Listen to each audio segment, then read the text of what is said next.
The final word on the interpretation of the United States Constitution is up to the 9 members of the Supreme Court. In the picture you see in front of you, this picture was taken prior to Justice Antonin Scalia's death earlier this year. Justice Scalia in this picture is seated second from the left in the first row. Currently, there are only 8 remaining members on the Supreme Court.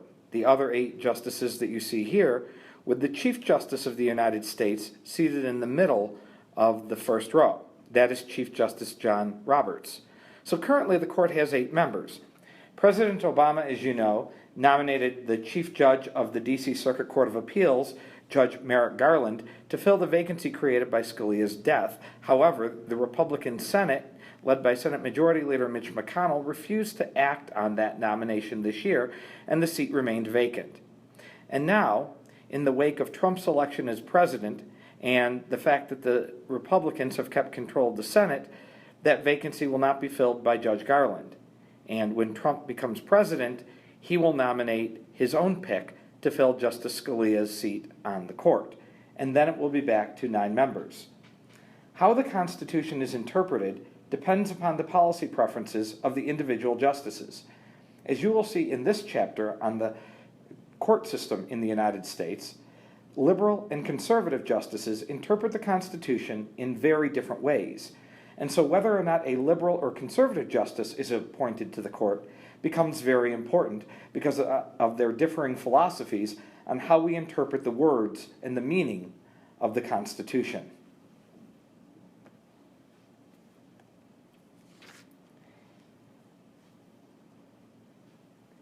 In this chapter, we will learn about the federal judicial system. We will begin by identifying the basic elements of the judicial system and the major players in it, and then we will outline its structure and its components at the federal level. Then we discover how judges obtain their jobs and assess the impact of their backgrounds on their decision-making. We will also learn how the courts are policymakers and the impact that their decisions have on public policy in the United States, because the courts also have a role in making public policy.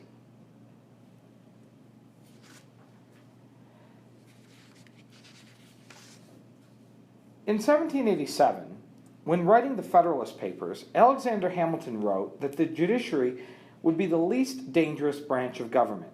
In fact, when the seat of national government was moved to Washington, D.C. in 1800, Congress forgot to include space for the Supreme Court in the Capitol building. Ultimately, a room was found for the inconsequential Supreme Court in the basement, of all things. Today, the role of the courts, and particularly that of the Supreme Court of the United States, differs significantly from what the framers envisioned. What they thought was least dangerous branch of government now is perceived by many people as having too much power. Courts have 2 types of jurisdiction: original and appellate jurisdiction. Original jurisdiction refers to a court's authority to hear disputes as a trial, to determine whether a person who is a defendant is guilty of a crime or not, or a person who is the defendant in a lawsuit is liable for damages. They hear facts, they review evidence, and ultimately judges and juries determine guilt or not guilty, or they determine liability in a lawsuit. Appellate jurisdiction refers to the right of a court to hear an appeal of a case that has already been decided by a court of original jurisdiction. It's already been decided by a trial court. And so when cases are appealed to a higher court, they interpret matters of law. They determine how the law was applied in a particular trial and if it was applied correctly. This table shows the different types of cases over which the Supreme Court has jurisdiction as initially specified in the Constitution. You should take some time to review this and be familiar with the types of cases that are heard by the United States Supreme Court.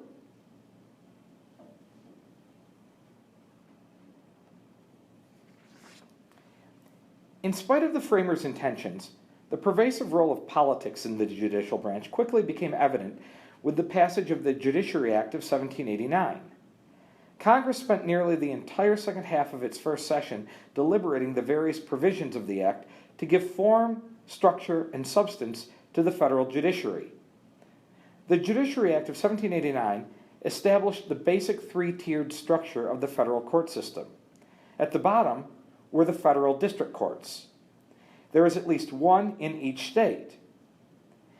There are 94 in the nation as a whole, one in each of 94 districts created in the country. Those are courts of original jurisdiction, and they hear trials in the federal system, both civil and criminal. If people participating in a lawsuit, who are called litigants, were unhappy with the district court's verdict, they could appeal their case to the next level, the circuit courts of appeal. Though there are 13 of those, 12 for the nation as a whole, and the D.C. Circuit Court of Appeals, which hears cases from the specialized U.S. district courts. The third tier, and the highest tier of the federal judicial system defined by the Judiciary Act of 1789, was the Supreme Court of the United States, which is created and named in Article 3 of the Constitution. The evolution of the Supreme Court's role has resulted in large part through the leadership of some of the justices who have served.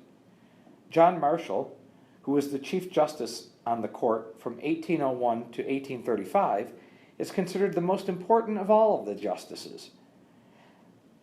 Partially because he served for so long, he served very early in the court system, and he made some very important decisions that established important precedents for the court.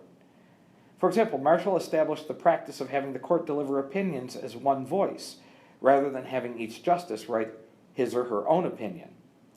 The Marshall Court, and by the way, courts are named after the current Chief Justice of the court. So when John Marshall was Chief Justice, it was called the Marshall Court. Currently today, John Roberts is the Chief Justice of the court, and so this is currently referred to as the Roberts Court. But going back to the Marshall Court also established the supremacy of the federal government and Congress over state governments through a broad interpretation of the Necessary and Proper Clause in McCulloch v. Maryland. Perhaps most importantly, the Marshall Court claimed the right of judicial review, the most important power that the court has, because it is the power of the court to review the acts of the legislative and executive branches of government and actions of the states to determine their constitutionality. They did that in a case called Marbury versus Madison.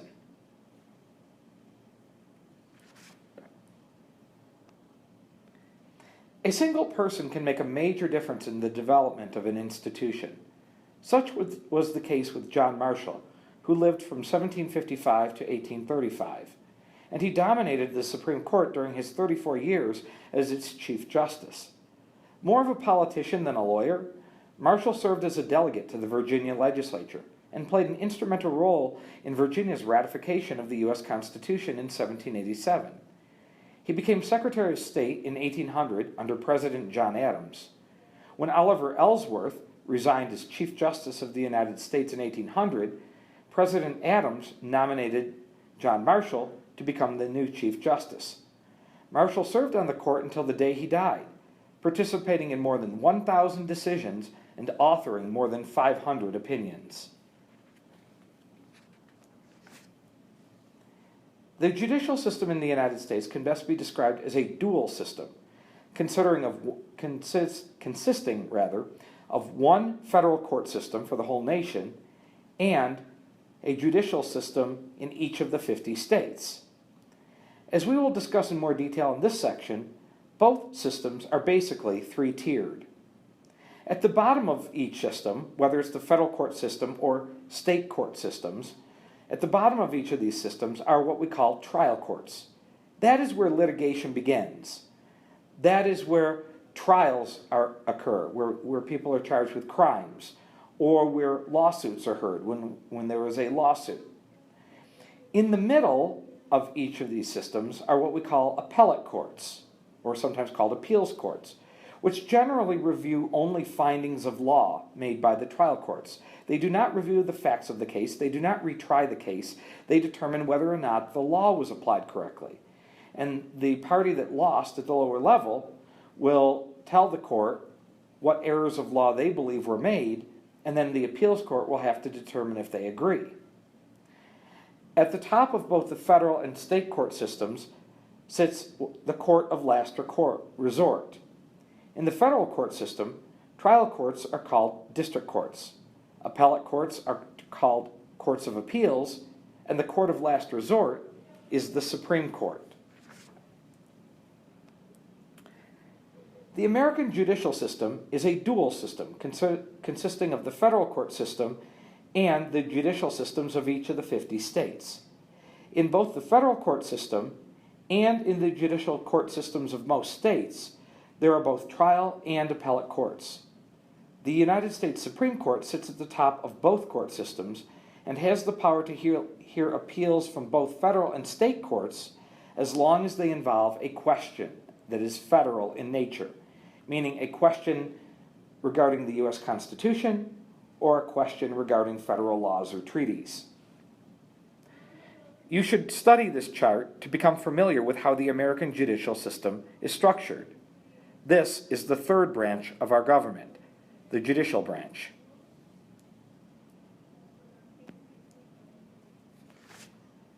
Congress created the U.S. district courts when it enacted the Judiciary Act of 1789. District courts are federal trial courts. Currently, we now have 94 of these. Each state has at least one, and the most populous states, California, Texas, and New York, each have 4. Some states in between have either 2 or 3, for a total of 94 district courts throughout the nation. Cases which are heard in the federal district courts generally fall into one of 3 categories. 1, they involve the federal government as a party in the case. Number 2, they present a federal question based on a claim under the U.S. Constitution, a treaty with another nation, or a federal law. Or 3, they involve civil suits in which citizens are from different states and the amount of money involved is more than $75,000.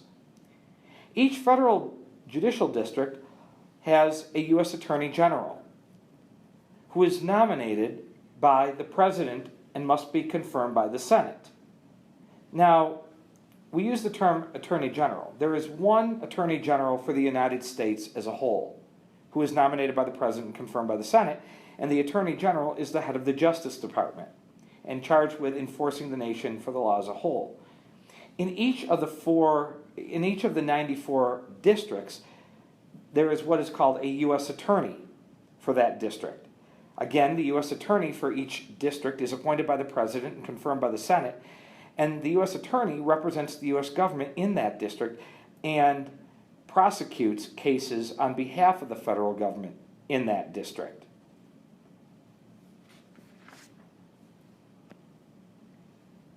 This map shows the location of each U.S. Court of Appeals and the boundaries of the federal district courts in the states with more than one district.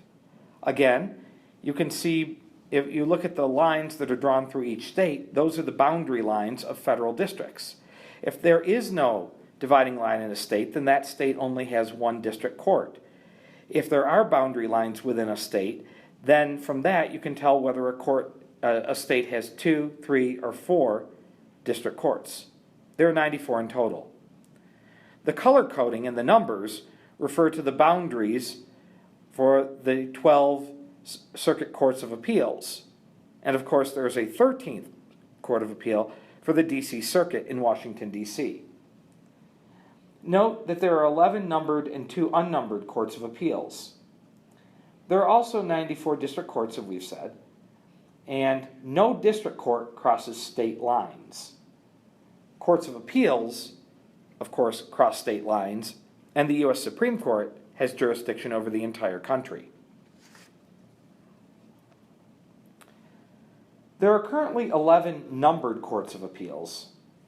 The 12th Court of Appeals handles most appeals involving federal regulatory commissions in the executive branch and agencies, including, for example, the National Labor Relations Board. The 13th U.S. Court of Appeals is the D.C. Circuit Court of Appeals for the Federal Circuit, which deals with patents and contracts and financial claims against the federal government. The number of judges within each Court of Appeals varies depending on the workload and complexity of the cases. It can range from as few as 6 judges on a Court of Appeals to nearly 30 judges on a Court of Appeal. In deciding cases, judges are divided into rotating panels of 3 judges. The Courts of Appeals have no original jurisdiction.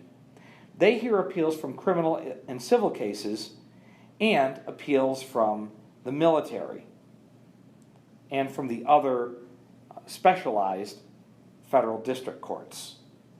But they do not take any new testimony. They do not determine verdicts in cases. They do not look at evidence in cases. They only determine whether or not the law was applied correctly in the case. Sometimes cases reviewed by the Supreme Court involve highly controversial issues. The court chooses which cases it wants to hear, and it hears only cases from either the U.S. Courts of Appeal and those from state Supreme Courts and other courts of last resort if they involve a federal question. Since 1869, there have been 8 associate justices of the U.S. Supreme Court and 1 chief justice, for a total of 9 who serve on the court. Each of the 9 justices on the court has 4 clerks whom they hire to work for them, and these are usually some of the top graduates of the top law schools in the country. In other words, the valedictorians and salutatorians of Harvard Law School, Yale Law School, Stanford Law School, and schools like that. The brightest law school graduates graduating at the top of their class from the top law schools in the country apply to become clerks for each of the justices on the court. And that is a plum position that goes to very few people and can really be a perk on your resume if you're going into a legal career. But each justice has these 4 clerks, and the entire court employs just 400 staff members. Decisions of the U.S. Supreme Court are extremely important because they are binding throughout the entire country, and they establish national precedents or rules for settling subsequent cases of a similar nature. The practice of adhering to precedent when deciding cases is called stare decisis, and the Supreme Court follows it most strictly.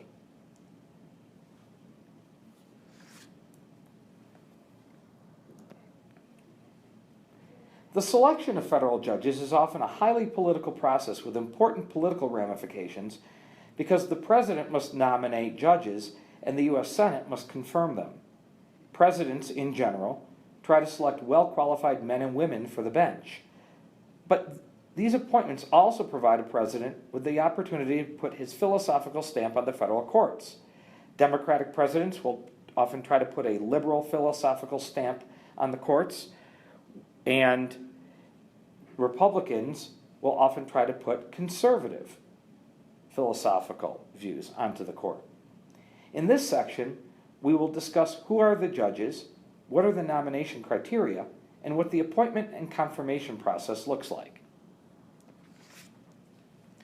This table shows how many judges presidents from Jimmy Carter to Barack Obama have appointed to the federal courts.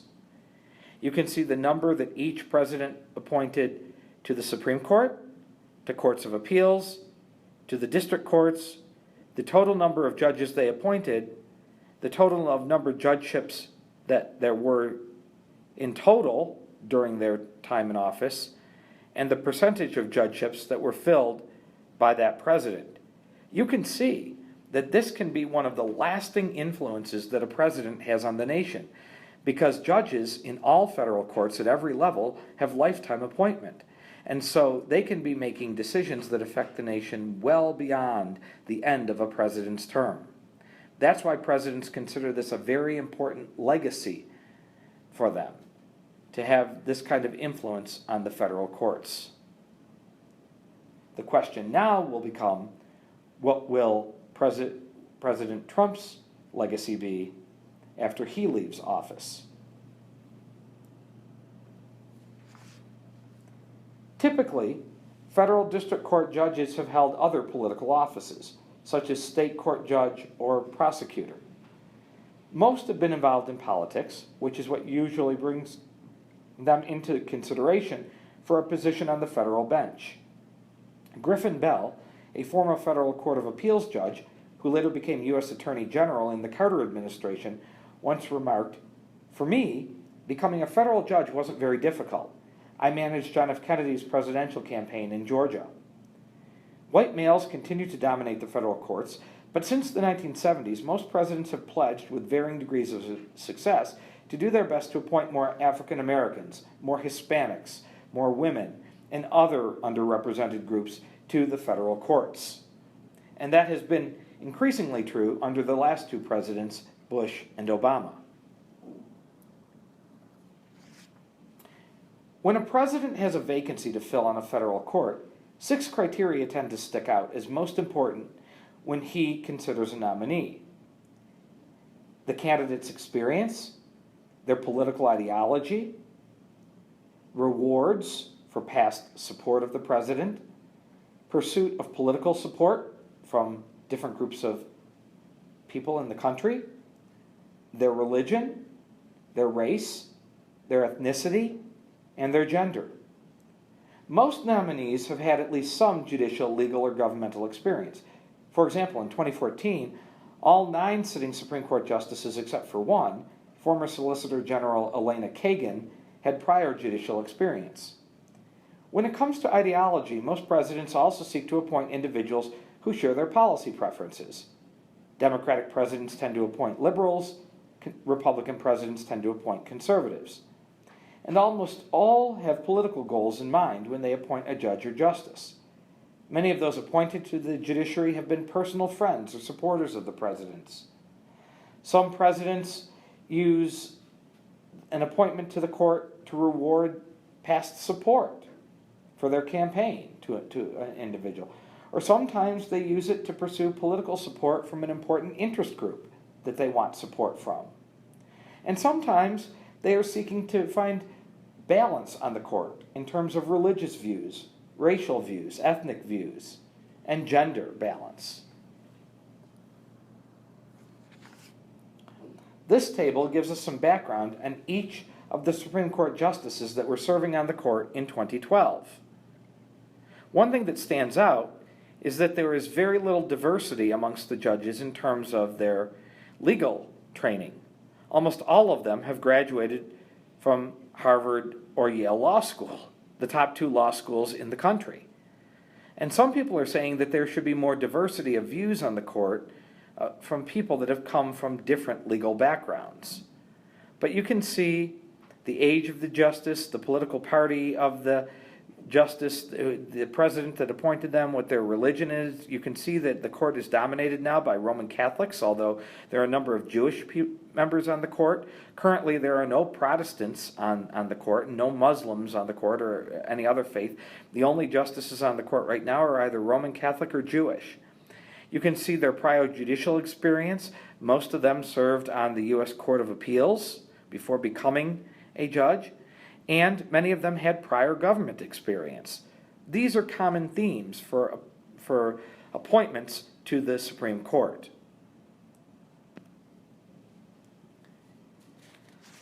Before a president announces a nomination, especially to the Supreme Court, the White House staff begin an investigation into the personal and professional backgrounds of potential nominees. Names are given to the FBI and to the American Bar Association for vetting, review, and, in the case of the ABA, a rating. Once the nominee has been announced, the Senate Judiciary Committee starts its own investigation, which includes asking nominees to fill out a lengthy questionnaire. The committee holds its own hearings before the matter comes down to the Senate for a full vote. During this process, interest groups may become very active, especially for Supreme Court nominations. In 1987, liberal groups launched a campaign against Supreme Court nominee Robert Bork. They objected to his firing of the Watergate special prosecutor during the investigation of Richard Nixon in the Watergate affair, and they saw him as being too conservative. And as such, they actively opposed his nomination, and ultimately, his nomination was defeated.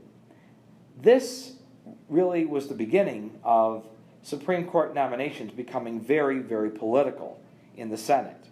Prior to that time, most Supreme Court most judicial nominees were approved by the Senate unless there was some glaring reason why they shouldn't be.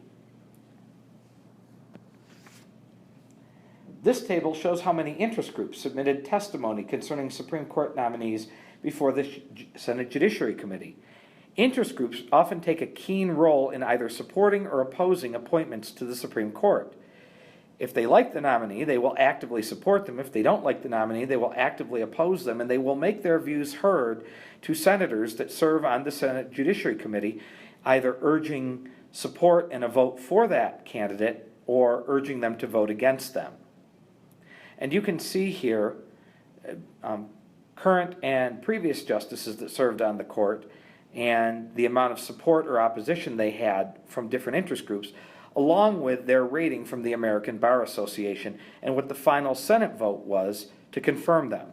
Some nominees have unanimous support, and other nominees were more controversial and had more divided support. The Senate Judiciary Committee plays an important role in the process of advice and consent on presidential nominees to the federal courts. As part of this process, they hold confirmation hearings where potential justices appear before the committee, and they are asked lots of questions, and they respond to those questions. Here, you see Clarence Thomas testifying before the committee following his nomination in 1991. He was subsequently confirmed to serve on the Supreme Court, and he still serves on the Supreme Court today. Currently, he is one of the most conservative members on the Supreme Court and routinely votes with his fellow conservatives on the court. Despite the tremendous power and influence the Supreme Court has over the policy and laws that affect Americans' lives, very few Americans have any real depth of knowledge about the court. This may be due in large part to lack of interest, but the court itself has taken great pains to maintain privacy and decorum. It does not televise hearings, for example, and utmost secrecy surrounds the deliberation process.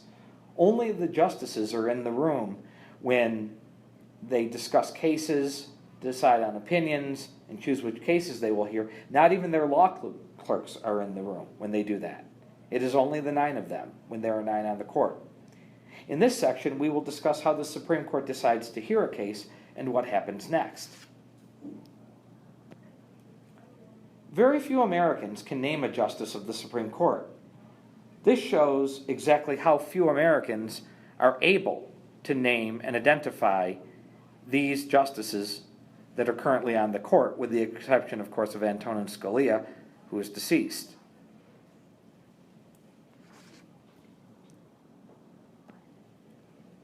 The modern Supreme Court is asked to hear over 7,500 cases per year, represented by the orange bars in this case. Those are the number of cases appealed to the Supreme Court every year. But the Supreme Court gets to choose which cases it wants to hear. In order for the Supreme Court to accept a case, 4 of the 9 justices must agree to hear it. That's called the Rule of 4. Of these cases, it reaches a final decision in about 1%, or only 80 cases, represented by the red bars. The red bars show the number of cases that the Supreme Court actually agreed to hear and decide. This is about half of the total number of decisions the court handed down 20 years ago. More than 7,500 cases are filed at the Supreme Court each term. Approximately 80 cases are orally argued and decided. As you can see, only a fraction of cases requesting Supreme Court review are ever considered. The Supreme Court, therefore, controls its own caseload, deciding which cases it wants to hear and rejecting the rest. Litigants wanting their case to be heard send a petition for a writ of certiorari, Latin for to be informed, to the Supreme Court, requesting a review of a lower court's ruling. Those petitions are sent first to the Chief Justice and then to the other justices. Under the Rule of 4, a case will get a hearing if at least 4 justices agree. The clerks of the Supreme Court are very involved in deciding which cases get accepted for review, because the justices will ask their clerks for their opinions on these cases, and whether or not they believe they should be accepted for review. So clerks play a very important role in the Supreme Court's work, not only helping them to decide which cases to hear, but also helping justices write opinions in cases that are decided. This figure illustrates both how cases get on the court's docket and what happens after a case is accepted for review. A case may take many years to wind its way through the federal judiciary, and another year or two to be heard and decided by the Supreme Court, if the justices decide to grant certiorari. This chart here shows how a case actually gets all the way to the Supreme Court.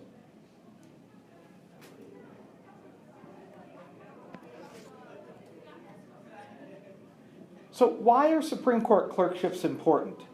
Why do the top graduates of the top law schools in the country seek to clerk for a Supreme Court justice? Well, these clerkships are awarded to a small number of elite law school graduates each year. In addition to providing valuable experience at the court, clerkships can open doors to opportunities in government and private practice in some of the best jobs available, and set that person off to a brilliant legal career. Justice Elena Kagan, seated on the right here, and seated with former Justice Sandra Day O'Connor, served as a law clerk to Justice Thurgood Marshall. Today, she herself is a justice on the Supreme Court. She later went on to serve as White House counsel, Harvard Law School dean, Solicitor General, and ultimately Supreme Court justice. She was appointed by President Obama. Sandra Day O'Connor on the left is no longer on the court. She is retired, but she was the first woman ever appointed to serve on the Supreme Court by President Reagan back in 1981.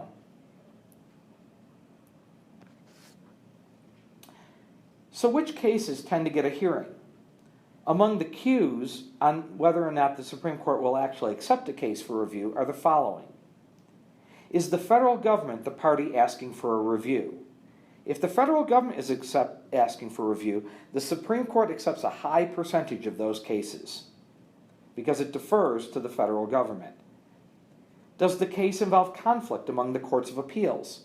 If different courts of appeals have made different decisions in similar cases, the Supreme Court wants to decide it so that there is uniformity across the country.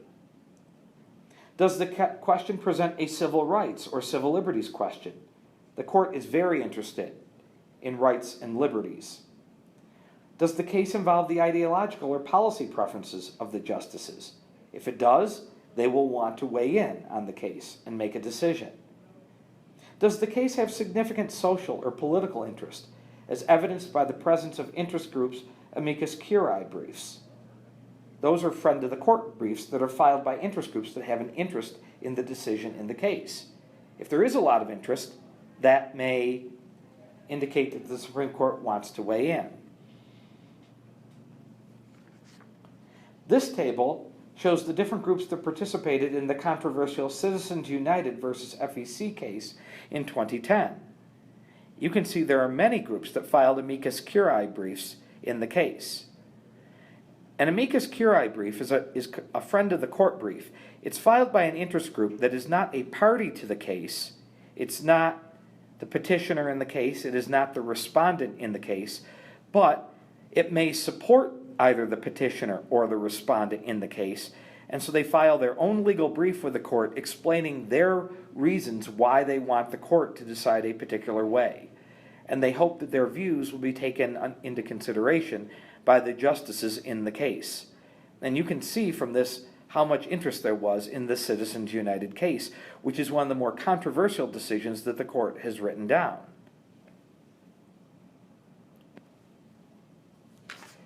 After the court accepts a case, and each side has submitted its legal briefs and amicus briefs, the oral arguments begin. Generally, attorneys are given half an hour to argue their case each, including time required to answer questions from the justices on the bench. Court observers have tried to predict the ruling of a case based on the questions that the justices ask to the attorneys, but that is an imperfect art. After oral arguments, the justices then meet behind closed doors twice a week.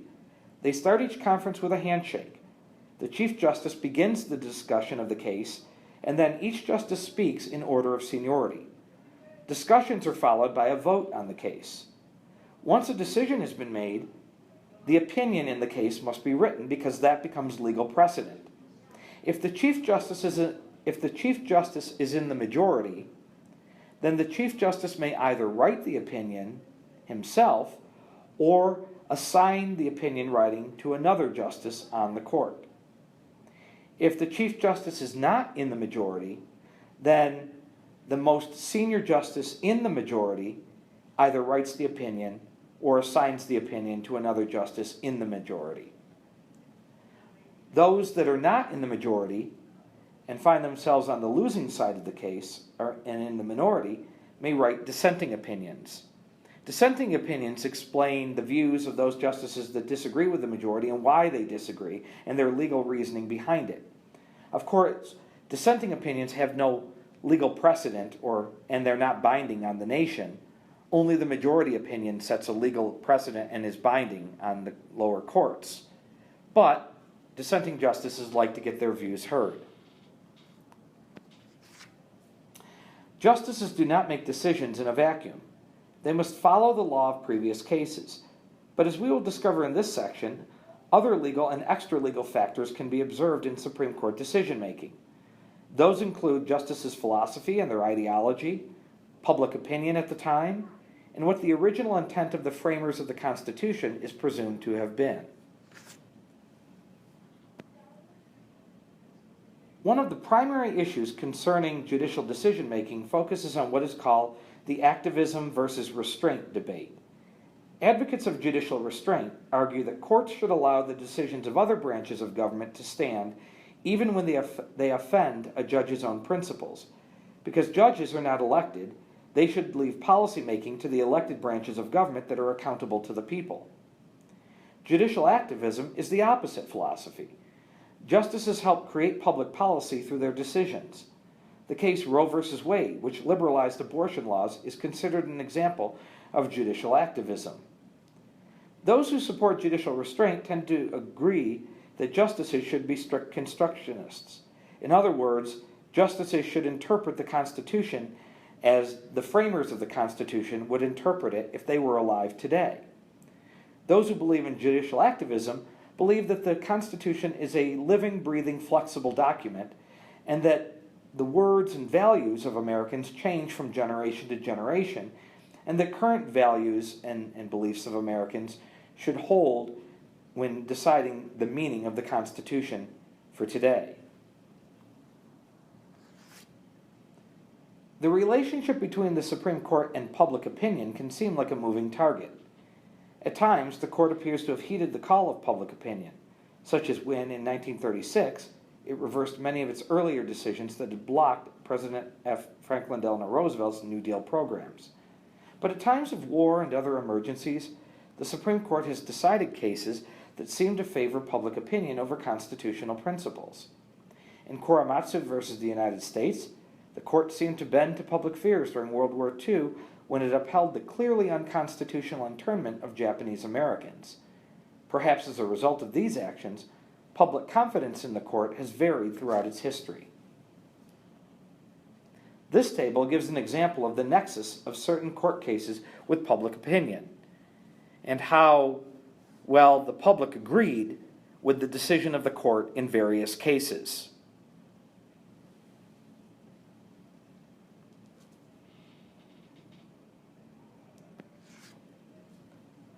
Many political scientists argue that all judges, whether they recognize it or not, make public policy. The decisions of the Supreme Court especially have a great impact on American politics and policy. In this final section, we will examine those impacts. While elected officials keep a close eye on the wishes of their constituents, it is safe to say that many policies we take for granted in the United States would not have come about without the support of the Supreme Court. These include the right to privacy and equal rights for women, African Americans, Hispanics, gays and lesbians, and other minority groups. The court has also helped set public policy in regard to its own authority.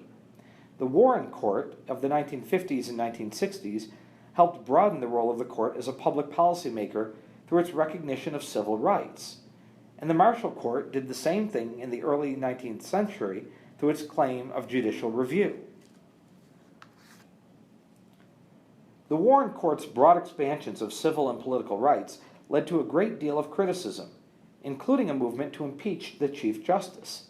Here, two California billboards present contrasting views of Warren's performance.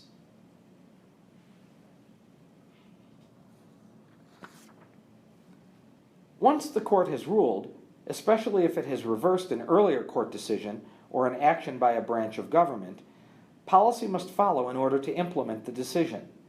This is called judicial implementation. In considering judicial implementation, policymakers must be aware of the implementing population, those responsible for carrying out the decision, such as lawyers, judges, public officials, government agencies, and the consumer population. Those are people who might be directly affected by a decision. Before judicial implementation can be carried out, the following must first be determined. Does the implementing population understand the ruling? Will the implementing population actually follow the ruling? Is the consumer population directly affected by the decision?